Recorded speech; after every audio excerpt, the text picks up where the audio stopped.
Bienvenue sur Il y avait une fois, le podcast pour être bien avec soi-même, bien avec les autres et bien avec le monde.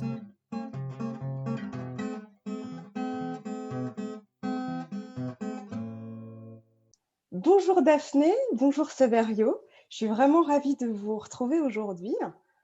Et alors pour vous présenter, donc Saverio est docteur en psychologie, psychanalyste, chercheur, auteur de nombreux ouvrages dont l'hypersensibilité est un thème récurrent. Donc nous avions eu l'occasion, alors c'est un peu mon invité d'honneur puisque j'ai débuté l'aventure du podcast avec toi, Saverio, et j'ai une immense gratitude. Enfin, je l'avais déjà eu l'occasion de le dire, mais je le répète dans cet épisode. Et donc, pour les gens qui n'ont pas eu l'occasion de suivre la première mini-série réalisée ensemble, j'invite les gens à l'écouter parce que c'est vraiment, il y a un très très beau contenu dont j'avais eu de très très beaux retours. Donc voilà. Et puis alors, Daphné est coach spécialisée pour les hypersensibles et au potentiel. Et donc, nous avons eu l'occasion de réaliser 2 épisodes ensemble sur l'amour de soi et l'intuition. Et alors, juste pour la petite anecdote, Daphné m'a fait sortir 2 fois de ma zone de confort puisque nous avons réalisé une interview en version vidéo et puis après, une interview en totale improvisation.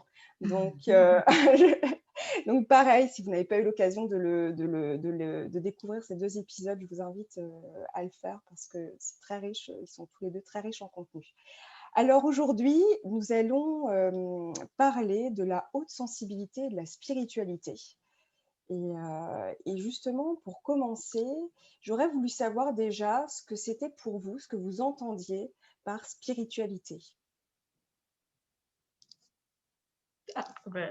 Avec joie, et déjà merci à toi Sophie pour cette belle invitation, et voilà, je suis très heureuse de pouvoir participer à cet échange avec tous les trois, et ouais, avec Saverio qui me touche beaucoup et que j'apprends à connaître de plus en plus chaque jour. Donc c'est un moment important pour moi, donc merci de l'avoir provoqué.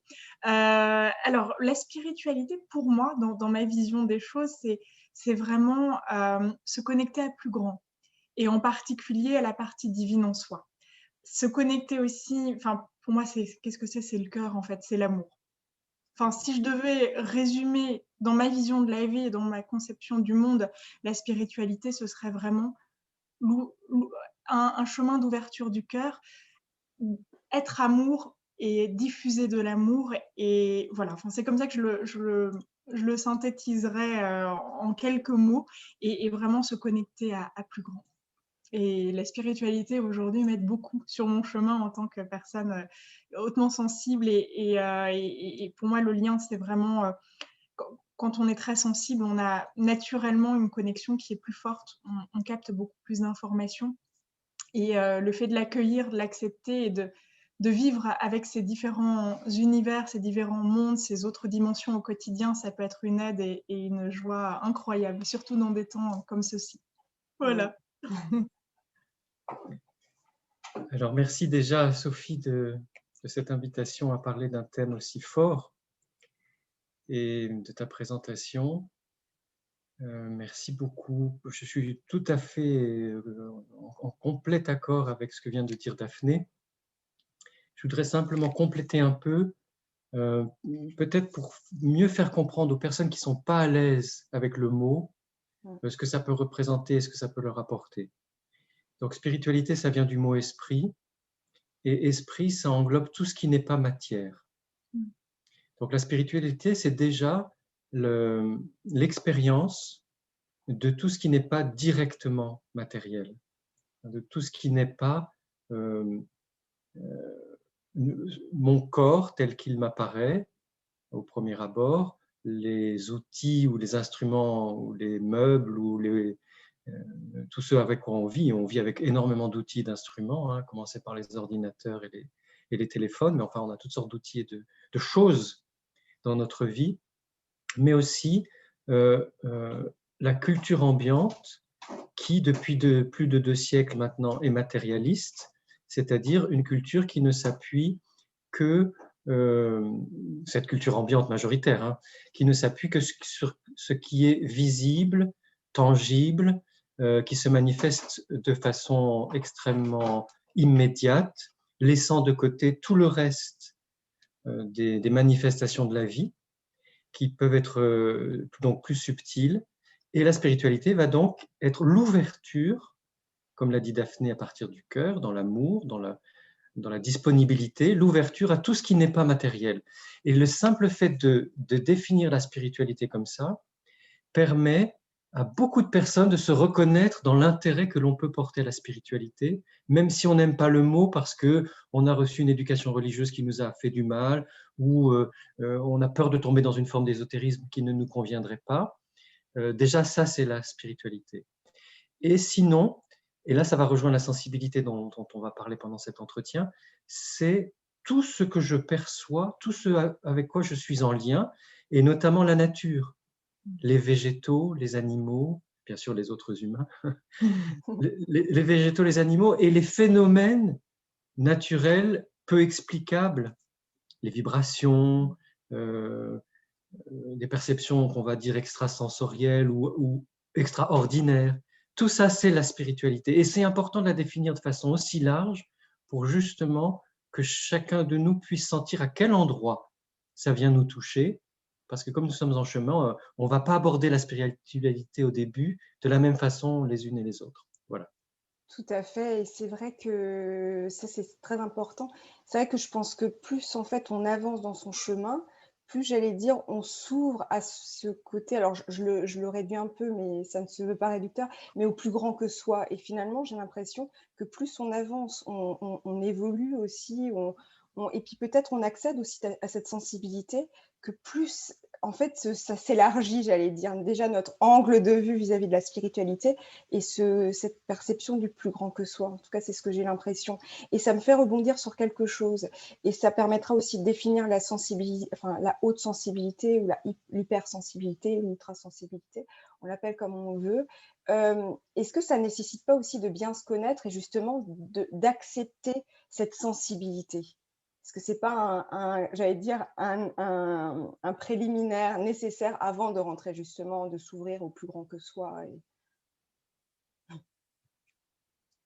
Alors, dans ma vision de la vie, encore une fois, la spiritualité est très connectée aussi à l'acceptation de soi et de toutes les parts de soi.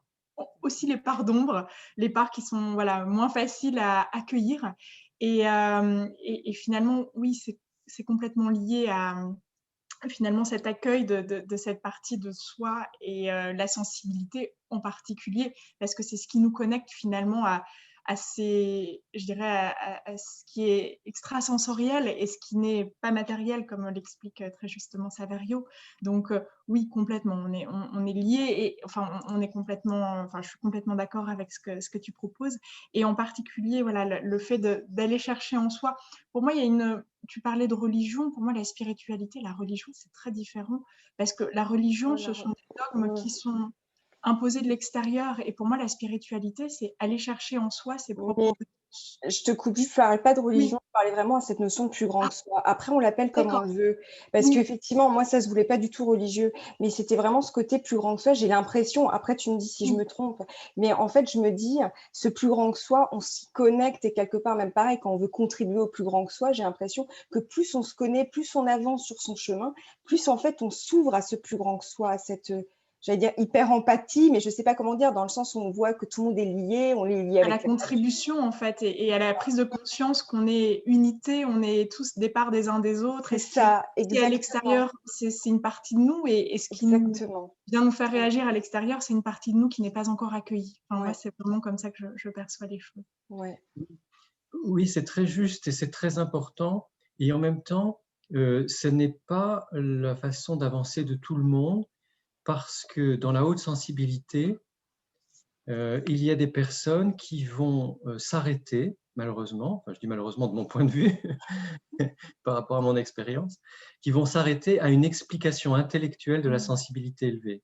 Même si ces personnes sont très informées sur les études scientifiques qui peuvent expliquer la sensibilité élevée, elles vont en rester à une explication mentale, intellectuelle de la sensibilité élevée. Donc c'est déjà mieux que rien, hein. C'est déjà une connaissance de ce qu'est la sensibilité élevée, mais ce n'est pas une connaissance de soi, ce n'est pas une connaissance de son être.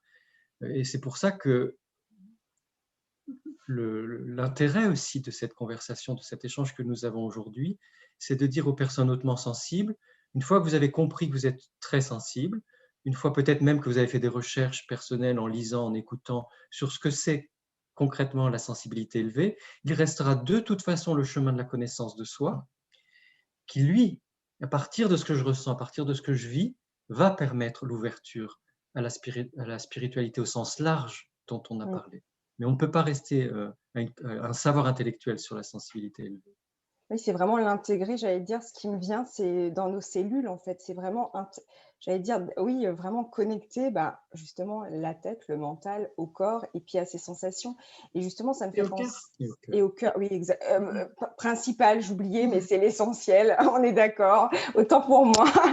Mais et justement, je me disais, est-ce que justement le fait d'accepter et de s'ouvrir à cette sensibilité qu'on peut avoir et aussi à la développer et à pour pouvoir justement l'utiliser comme une force et non comme un frein, euh, est-ce que est-ce que c'est ce qui nous permettrait justement de rentrer avec ce monde de l'invisible?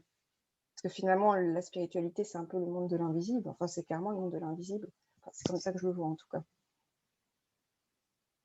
C'est le monde de l'invisible au premier abord, parce qu'en fait, on voit beaucoup de choses. Oui, Dans la c'est vrai. spiritualité, on a des visions. On Oui, peut en tout cas avoir on des peut, visions, on peut avoir exact.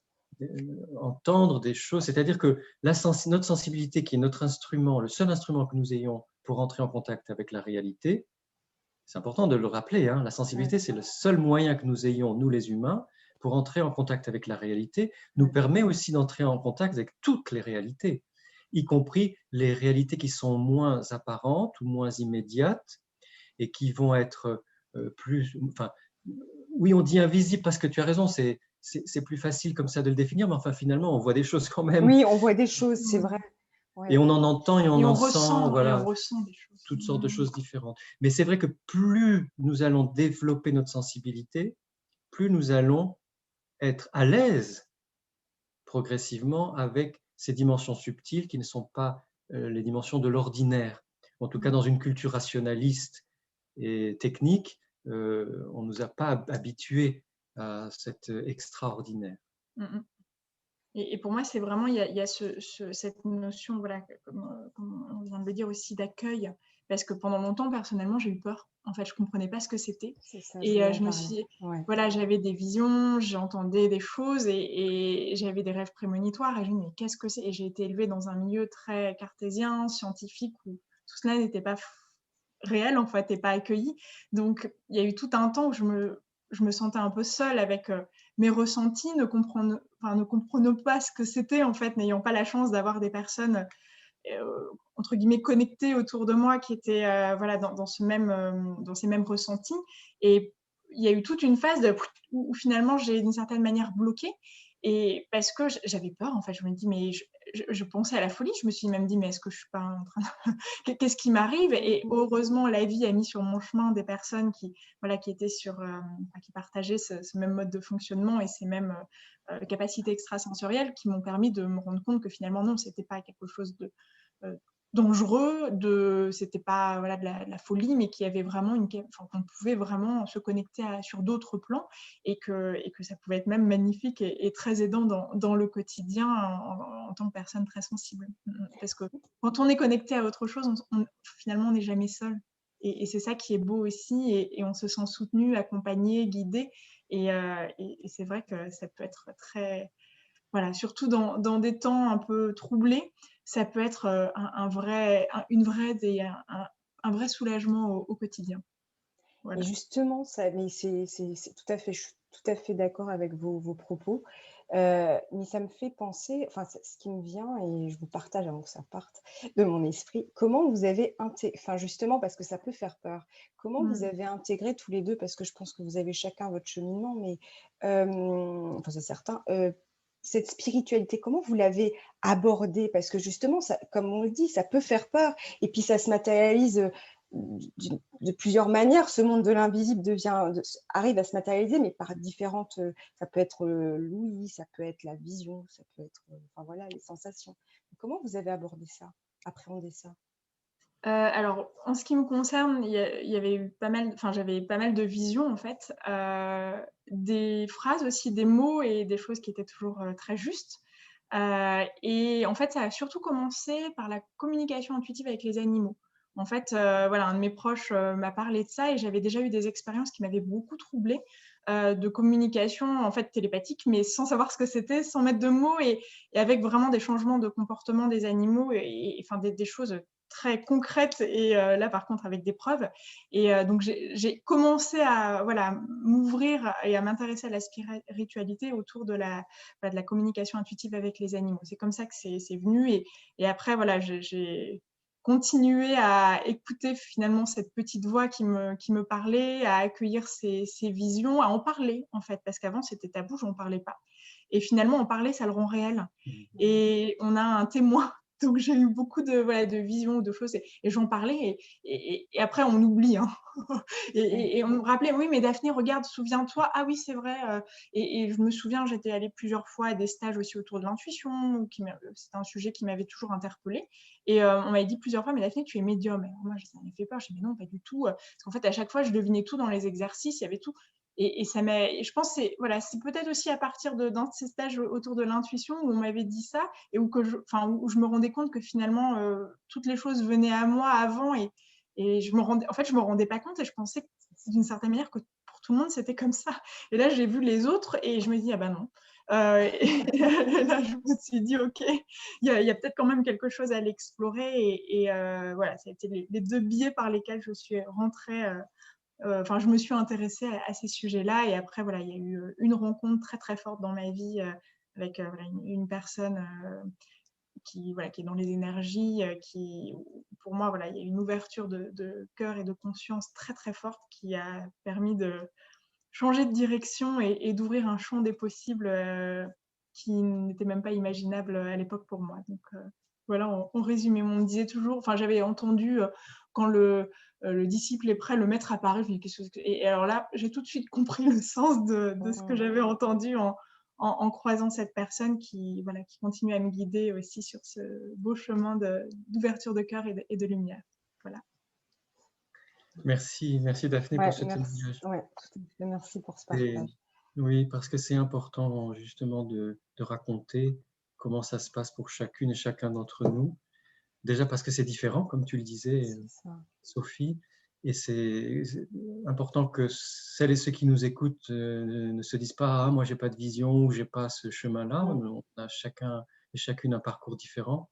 Et ensuite, c'est parce que en racontant notre vie spirituelle, vie spirituelle, c'est l'expérience qu'on fait de ce qui n'est pas matériel, tout simplement, et bien ça incite chacune et chacun autour de nous à reconsidérer son expérience et sa vie en se disant « Ah ben oui, moi aussi j'ai des expériences spirituelles finalement ». Et c'est plus simple que ce qu'on imagine et du coup ça fait moins peur. On a peur parce que c'est pas encore assez connu et on a peur parce que dans le monde rationaliste, scientifique, dur et technique, on nous dit que c'est soit de la folie, soit de l'illusion, soit que ça n'existe pas. Dans mon cas, ça a été, comme Daphné, extrêmement spontané et simple. J'ai eu la chance, moi aussi, de parler avec les animaux, et notamment quand j'étais enfant, une grande facilité à parler avec les chiens, puisque dans ma famille, on a eu des chiens, notamment un dalmatien qui m'a beaucoup aidé, puisque j'ai voilà, une enfance un peu particulière où j'ai été très maltraité, à la fois verbalement, moralement et physiquement. Et ce dalmatien, je suis ému en me souvenant de lui. Ce dalmatien était un vrai soutien parce que je pouvais lui parler, il m'écoutait, il était là, et il m'entendait vraiment, quoi. Il comprenait vraiment ce qui se passait dans mon cœur d'enfant. Sinon, j'ai aussi eu la chance d'avoir une grand-mère et des grands-tantes, donc une grand-mère qui avait 4 du côté de ma mère, ma grand-mère et ses 3 sœurs, qui étaient dans une spiritualité au-delà de leur pratique religieuse. Bon, c'était une époque où les personnes pouvaient avoir une pratique religieuse quotidienne, mais elles étaient ouvertes sur d'autres phénomènes qui étaient passionnants pour l'enfant et l'adolescent que j'étais. C'était des phénomènes de guérison miraculeuse, réels, hein, qui ont vraiment eu lieu.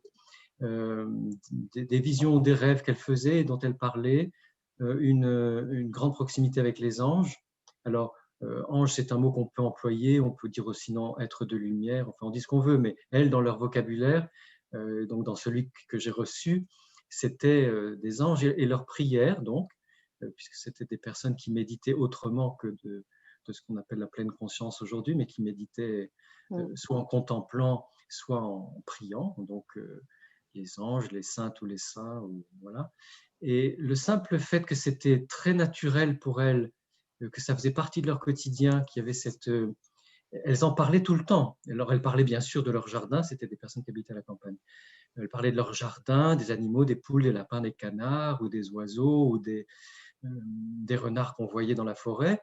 Mais elles parlaient tout aussi simplement des anges, des personnes décédées qui venaient leur parler, ou de leurs amis qui étaient guéris de maladies incurables pour la médecine.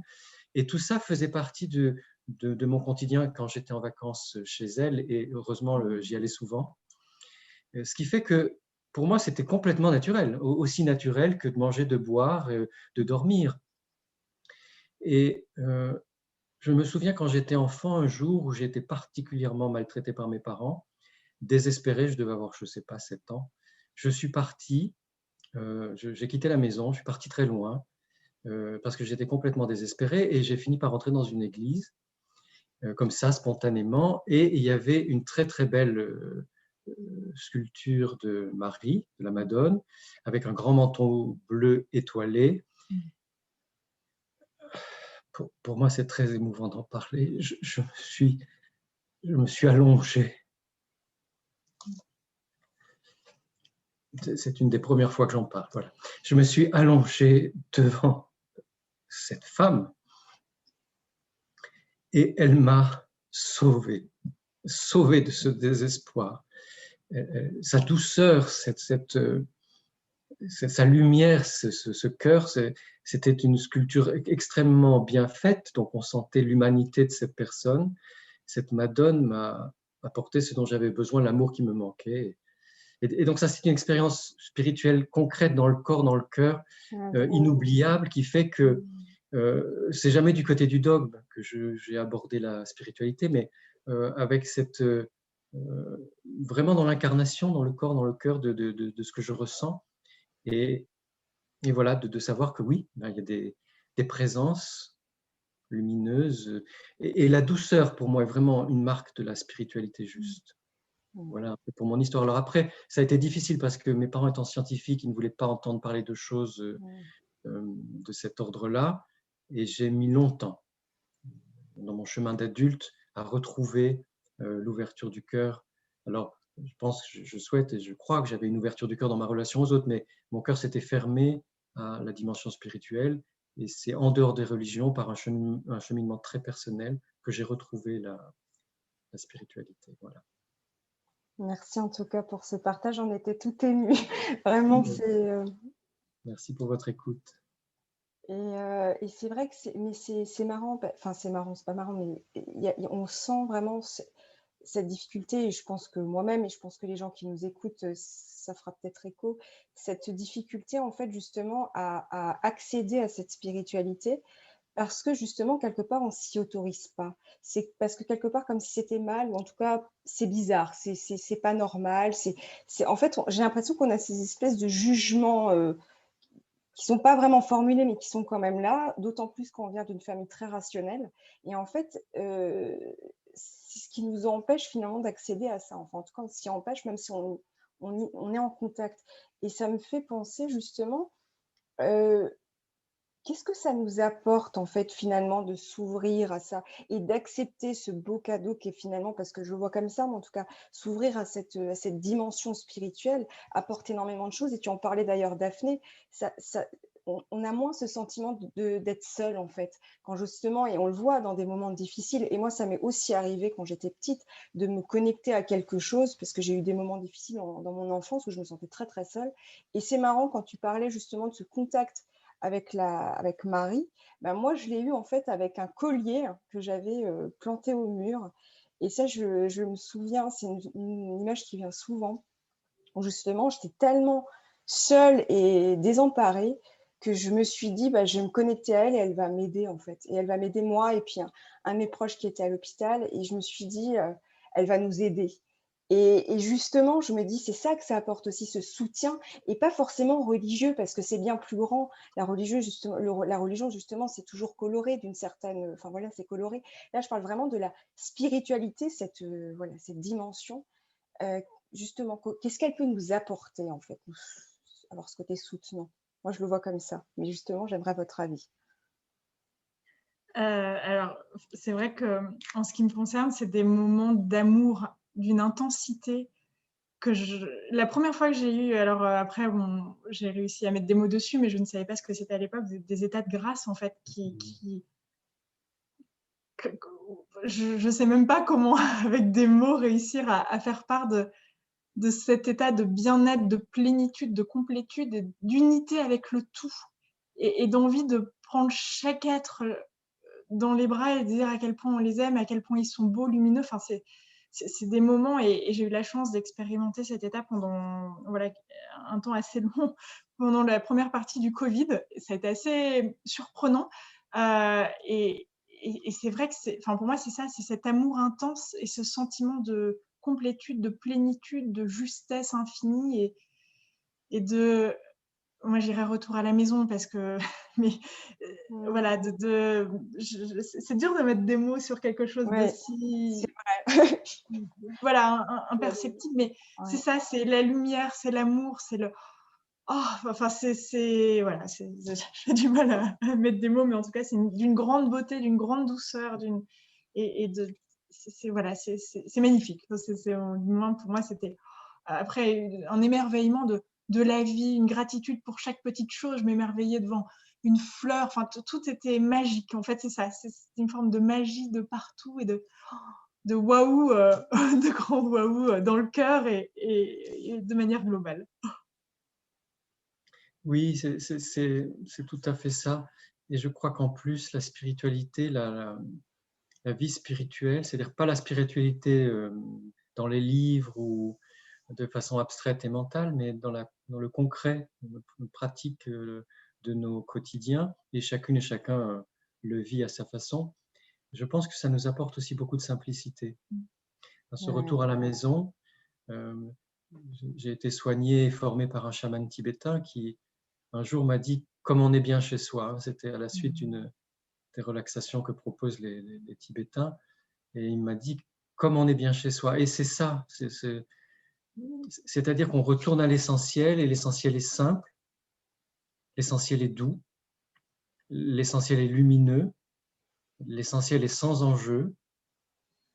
Et comme le dit Daphné, dans l'amour, on quitte la compétition, le combat, la question d'être premier ou pas, d'être visible pour les autres ou pas, d'être important ou pas. Non, on est dans quelque chose de tellement... En fait, on rejoint l'infini. Voilà, la spiritualité, c'est le chemin qui nous mène à l'infini. Et l'infini, comme temps et espace sont mêlés, on le sait maintenant avec la physique quantique, c'est l'éternité.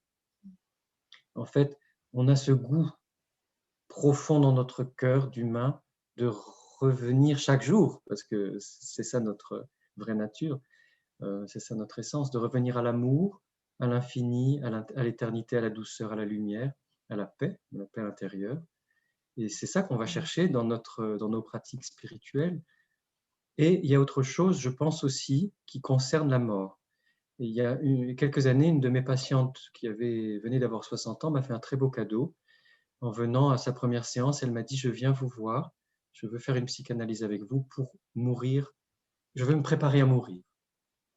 C'était la première fois qu'une personne venait faire cette demande en début de thérapie. Je viens vous voir pour me préparer à mourir. Et ça a été une thérapie absolument merveilleuse. C'est une femme bouddhiste, enfin, française, mais qui s'était convertie au bouddhisme, qui méditait donc tous les jours. Mais malgré tout son chemin de non-bouddhiste, elle n'était pas encore prête à partir,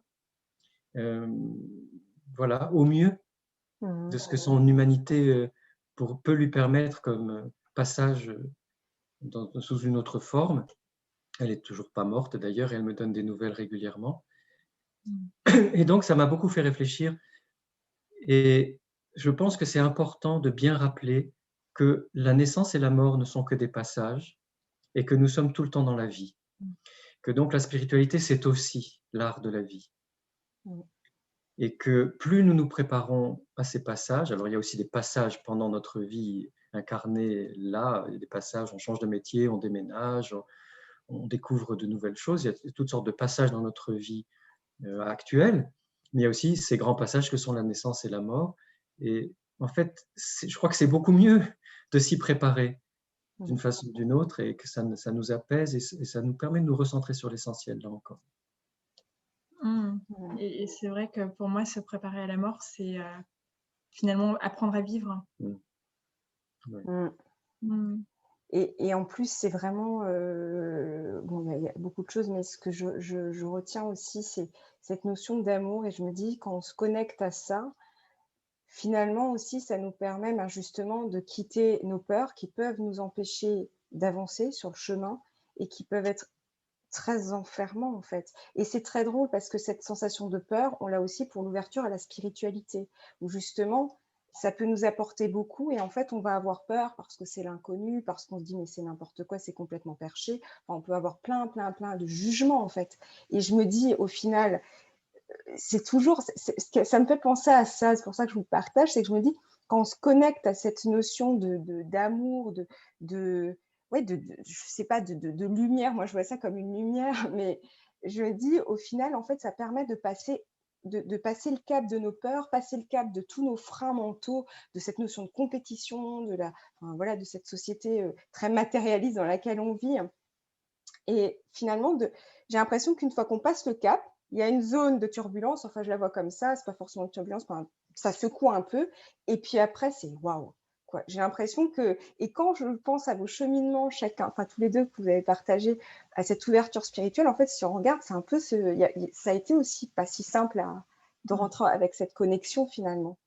Donc, et je me dis, qu'est-ce que vous pourriez donner plutôt comme conseil, justement, aux personnes qui nous écoutent pour s'ouvrir à cette spiritualité, sachant que, comme on en parlait en début d'épisode, ça dépend aussi de où on en est sur notre chemin, en fait. Mais comment on peut faire le pont, en fait, entre notre sensibilité, l'ouverture à notre sensibilité, le développement de notre sensibilité et justement cette spiritualité.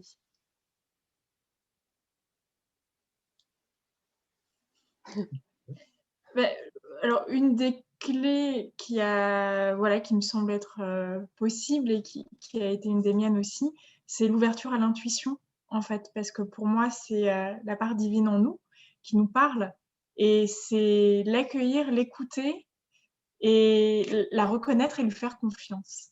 Et voilà, avoir ce premier élan dont on avait parlé lors de la dernière interview, mais voilà, cette première petite apparition du mais oui, et après le mental vient dire ah mais non, faire douter, c'est rester à ce premier petit élan qui est furtif, mais et l'écouter, lui faire confiance. Pour moi, ça peut être une clé d'entrée plus facile, du moins. Et de vérifier. Moi, j'avais proposé d'ailleurs lors d'une des dernières séances à une personne que j'accompagne pour justement se faire confiance, de faire un carnet d'intuition. Donc vraiment, de noter les intuitions quand elles se sont avérées être justes. Comme ça permet de s'auto-rassurer sur le fait que, oui, en fait, l'intuition est toujours juste, mais après, on oublie.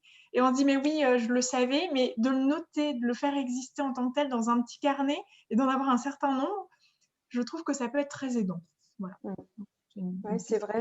Non, mais tout à fait. Ça permet justement comme tu dis, c'est qu'il y a cette petite voix. Alors, ça peut se passer en sensation, notamment, je le sens pas. Par exemple, moi, j'ai souvent eu ça, je le sens pas et j'y vais quand même. Oui. Et alors là, voilà, c'est pas super. Mais pareil, c'est toujours pareil. Si on en tire après un apprentissage, on se dit, tu vois, je te l'avais dit. Enfin, on peut avoir cette voix qui nous dit, oui, forcément, ça se confirme. Mais c'est ça, c'est vraiment, et je trouve que c'est très bien l'idée du carnet parce qu'en fait, ça permet justement de se rendre compte qu'on peut lui faire confiance à toutes ces sensations. Ça peut être la petite voix, ça peut être une sensation corporelle, la gorge qui se noue, quelque chose. Enfin, ça peut être plein de manifestations, en fait, mais c'est d'être à l'écoute de ça, en fait. Ouais. Oui, et on peut repérer que c'est souvent la même chose qui revient. Par exemple, moi, quand c'est un nom, un grand nom, j'ai voilà, physiquement à certains endroits dans le corps des manifestations, une fermeture. Quand c'est un grand oui, pareil, c'est une grande ouverture de cœur, la chaleur. Maintenant, il y a des couleurs qui viennent aussi. Quand c'est un grand non, il y a du rouge et une forme de croix qui vient. Grand non, du vert un peu pailleté. Enfin, c'est de voir aussi le point commun entre quand ça dit oui, non, ce qui vient, parce que ça peut aider à avoir voilà, cette forme de boussole intérieure où on peut finalement s'auto-guider. Et pour moi, finalement, c'est faire confiance. En fait, c'est ça, c'est faire confiance à son intuition. C'est toujours la même chose. Hein. On en parlait la dernière fois. Mais voilà, elle est là et c'est l'écouter, lui faire confiance et lui redonner la place dont elle a besoin. Et pour moi, ça peut être une porte d'entrée. Oui, tout à fait. Tout à fait. Et dans les portes d'entrée simples, il y a la beauté aussi. La beauté est vraiment voilà, une des premières portes vers la spiritualité. La nature. Daphné et moi, nous aimons, peut-être que toi aussi, Sophie, moi aussi. Voilà.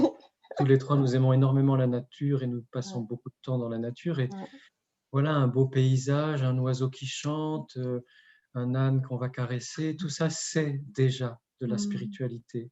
C'est pas plus compliqué. Et c'est là qu'on se rend compte qu'il n'y a aucune raison d'avoir peur, parce que c'est tellement simple. Donc la beauté, la nature, la créativité, des moments où on est inspiré. On n'a pas besoin d'être un artiste professionnel pour avoir un moment envie d'écrire un poème ou de dessiner, de peindre, d'écrire une histoire. Toutes les formes de créativité, de se mettre à danser, chanter. La danse, ça peut être extrêmement spirituel, le chant et la danse. D'ailleurs, les gospels, par exemple, c'est à la fois du chant et de la danse et c'est extrêmement spirituel. Ou alors, si on n'a pour l'instant pas envie de chanter ou de danser, on écoute des musiques inspirantes qui peuvent être, on peut écouter Bach, on peut écouter Mozart, on peut écouter sinon du jazz, du gospel, etc. Des musiques qui nous font du bien. Et quand on a la chair de poule, bah c'est ça, on est déjà, dedans. Voilà, on est dedans, oui, c'est vrai. ça. Et puis aussi, je dirais retrouver l'enfant, parce que tout petit enfant est spirituel par nature. L'être humain est spirituel par nature. Donc, avant que nous soyons abîmés ou conditionnés par une société rationaliste et techniciste, nous avons tous eu, et les petits-enfants ont tous, toutes et tous, un accès direct au divin, à la spiritualité, à l'évidence des mondes subtils de ces dimensions-là. Et quand on parle d'une personne morte à un enfant, l'enfant, comme toute l'Asie d'ailleurs et tous les chamanismes, l'enfant est en lien avec la personne morte. C'est naturel de parler à quelqu'un qui est décédé, qu'on connaissait et à qui on a envie de parler, on lui parle. Il n'y a que nous après qui, avec notre mental et nos jugements, nous empêchons finalement de vivre naturellement la relation au défunt. Oui, tout à fait. C'est vrai que Tout ça, c'est... notre juge intérieur, pardon, oui. Voilà. Tout ça, ce sont des façons très très simples d'entrer en contact avec les mondes spirituels. Et il y a aussi les plaisirs partagés, partager un bon repas. Voilà. Et on l'a fait. Là, je suis avec mon compagnon en vacances chez Daphné pour quelques jours. Hier, en se promenant dans la nature, chacun disait des merci. Et en fait, ça n'en finissait plus. On était dans une espèce de ribambelle de merci. Et voilà, ça, c'est de la spiritualité toute simple. Oui, tout à fait. Ouais, c'est exactement ça. Et c'est vraiment quitter ce mental, quoi. Enfin, c'est pas toujours facile, mais je pense que, et je pense que plus on, enfin, vous me confirmerez, je pense, mais plus on s'ouvre à ça, à quitter ce mental et à s'ouvrir à l'intuition. Et ça me fait penser à un épisode que j'ai fait sur la synchronicité qui suit l'épisode qu'on a fait sur l'intuition. Plus on s'ouvre en fait à ça, plus on voit les synchronicités autour de soi. Et moi, par exemple, je sais que dans les changements de vie, j'ai souvent vu beaucoup de synchronicités. Pas forcément positives, aussi négatives, parce que j'allais pas, enfin en tout cas moi je le voyais comme ça faisait écho sur je n'ai pas au bon chemin. Ce n'est pas le bon chemin que je prends. Et du coup, mais finalement, c'est ça, c'est que je me dis, plus on s'ouvre à tout ça, plus en fait, ça permet aussi d'être mieux guidé, peut-être aussi dans sa vie. Oh que oui. Et d'apporter plus de légèreté, du coup, et on revient à la simplicité, justement. Et ouais. D'accord. Ouais, c'est très, très. Je pense qu'il faut laisser infuser tout ce qu'on a, tout ce qu'on a pu partager. Et la contemplation la contemplation de la beauté de la nature, mais c'est vrai que c'est un moyen, enfin voilà, je sais que pour nous deux, c'est un moyen très très simple de s'ouvrir et de, enfin quand je contemple, moi c'est les montagnes en particulier, et d'ailleurs c'est voilà enfin, c'est ma petite voix intérieure qui m'a guidée précisément dans cet endroit que je connaissais pas il y a encore quelques mois, et dans ce chalet voilà, qui m'attendait. Enfin, c'était vraiment une rencontre. Je pense qu'on pouvait pas, même le nom du lieu qui s'appelait le Rocamour. J'adore. Je me suis dit, bon, il y a eu un nombre de synchronicités, mais incroyable. Et même les personnes les plus rationnelles, je vois mes parents, à un moment, ils ont été obligés de croire parce que c'était tellement fort, et il y a eu des choses tellement improbables, et enfin, on est obligé d'y croire tellement c'est puissant, et c'est très rassurant, parce que dans des choix de vie comme ça assez radicaux, partir vivre seul à la montagne, bon, je dirais, il y a encore quelques années, j'habitais à Paris, j'étais chasseur de tête, enfin, c'est quand même des choix qui ne sont pas anodins et qui demandent un certain courage, et qu'on ne fait pas comme ça, surtout quand c'est un lieu où on n'a aucune attache et qu'on connaît personne, enfin, mais on sent à l'intérieur que c'est juste, que c'est là, et ça peut pas être autrement, et on sait que ça ira bien, et la vie nous envoie plein de signaux, et plus on a le courage de faire des actes de foi, moi j'appelle ça un acte de foi, mais des actes de foi forts et de courage en suivant cette guidance intérieure, et plus les cadeaux sont exceptionnels en fait derrière. C'est vraiment une expérience que j'ai vécue il y a 3 mois tout juste, hein, c'est très récent, mais c'est d'une beauté, avec des cadeaux, mais à n'en plus finir, et parfois qui relèvent de l'ordre du miracle. Donc pour moi, ça peut être vraiment un guide très très fort et très très puissant au quotidien. Si on laisse pas le mental venir trop parasiter. Oui, c'est ça, exactement. Parce qu'il reste toujours là, et c'est important de l'accueillir et de le rassurer, mais de rester sur ce ressenti intérieur. Et c'est pour ça que savoir comment ça se manifeste chez chacun d'entre nous, quand c'est juste, quand ça ne l'est pas, c'est tellement important. Moi, le jour où j'ai vraiment senti voilà, comment j'avais mon oui, mon non, et quand c'était juste ou pas, tout s'est allégé, parce que le doute... Pardon ? Non, mais c'est vraiment se connecter au cœur, en fait, c'est ça. Et oui, c'est ça. C'est vraiment ça. Suivre la voie du cœur. C'est ça. Plus tu te connectes à ça, plus finalement tu te dis c'est juste et pas juste. Oui, il n'y a pas de bon ou mauvais, ça c'est le mental. C'est vraiment ce qui est juste et pas juste pour toi, juste en fait. Pour moi, voilà, c'est ça. Ouais. D'autres personnes, ça peut les déranger, mais voilà, le but, c'est de rester en lien avec ce qui est juste pour soi. Et ça, on le sent souvent physiquement, en fait. Ouais.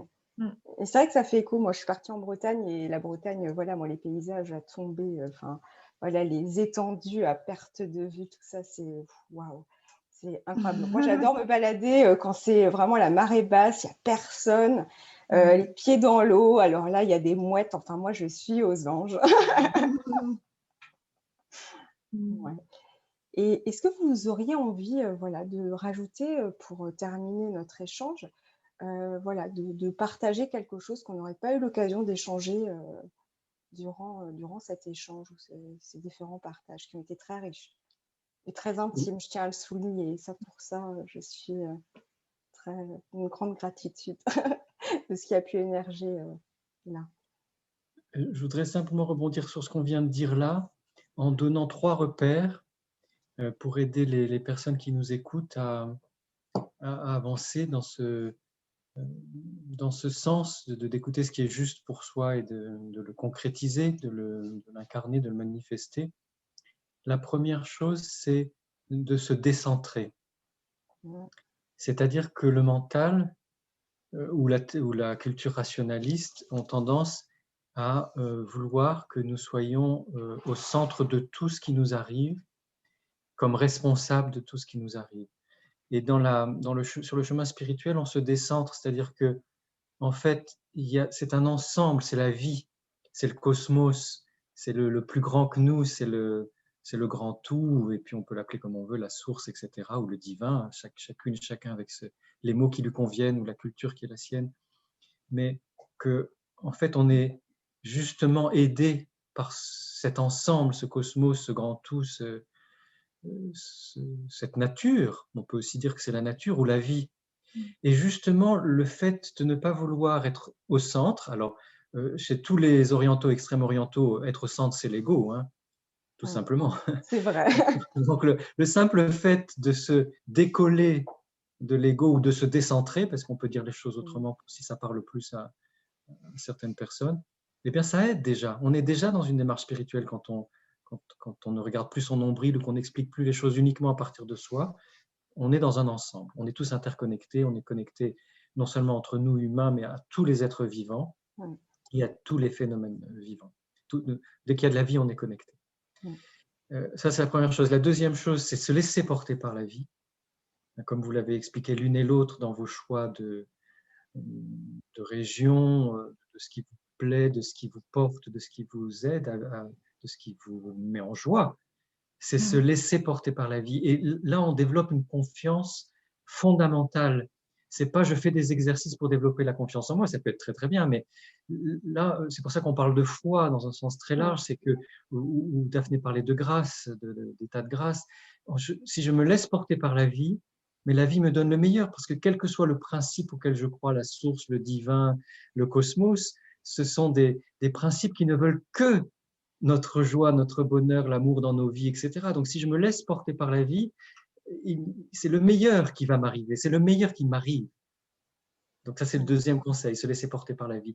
Et la troisième chose qui est dans toutes les spiritualités depuis l'aube de l'humanité et partout sur Terre et ailleurs, c'est la bienfaisance, c'est faire du bien. Alors non pas dans des catégories morales, mais c'est l'empathie, c'est la compassion, c'est la bienveillance, c'est l'écoute, c'est l'entraide. Donc parfois simplement faire un sourire à quelqu'un qui nous semble triste, même si on ne connaît pas la personne, un sourire à une personne qui semble triste, un bonjour enjoué quand on entre dans une boutique, on donne quelque chose à ce qu'on appelait dans mon enfance, mon adolescence des clochards, maintenant on dit des SDF, je trouve que les sigles, c'est jamais très humain. Donc, en tout cas, les personnes dans la rue qui ont besoin d'aide ou ailleurs, ces gestes-là où on écoute une personne qui a besoin de nous raconter une tristesse, où on aide un enfant qui a besoin de finir sa rédaction ou son problème de maths, enfin n'importe quoi. Des petits gestes qu'on fait pour aider l'autre ou l'écouter ou le soutenir, on est déjà dans la spiritualité parce qu'on est dans la dimension du cœur. Et en fait, on se rend compte que la vie spirituelle, comme je le disais tout à l'heure, elle est extrêmement simple. Elle est belle, elle est lumineuse, elle est joyeuse, elle est chaleureuse. Donc, tout ça, ce sont des signes très, très vrais de la spiritualité. Et comme l'a dit aussi Daphné, le cœur, et tu l'as dit aussi Sophie, c'est le cœur qui se dilate, qui s'ouvre. Et les scientifiques peuvent dire aujourd'hui que l'organe du corps qui émet le champ électromagnétique le plus fort et le plus vaste, c'est le cœur, et loin devant le cerveau. Notre cœur émet des rayonnements. Et plus on le laisse nous guider, parce que comme le disait Daphné, ça peut être la vie à l'extérieur de nous, mais c'est la vie à l'intérieur de nous. Donc d'abord notre cœur qui bat, plus on se laisse guider par le vivant, par la vie, plus on est dans la spiritualité. Merci en tout cas. Et je voudrais juste rajouter quelque chose qui m'est venu en complément, mais ça rejoint ce que vous disiez tous les deux. Je me dis en fait, c'est être profondément présent à soi et présent à l'autre. Et je crois que c'est ça aussi la spiritualité. Mais quand je dis la présence, c'est pas la présence physique, c'est cette présence de cœur à cœur. Enfin, en tout cas, c'est comme ça que je la ressens. Et donc voilà, je voulais le partager. Merci. En tout cas, merci à tous les deux. Vraiment, j'étais vraiment ravie de réaliser cette interview avec vous, vraiment. Et pour tout ce partage. Et je nous souhaite bon cheminement à tous les trois et toutes les personnes qui auront écouté cet échange et tous ces partages. Merci beaucoup, en tout cas. Merci. Merci à tous les deux. Merci.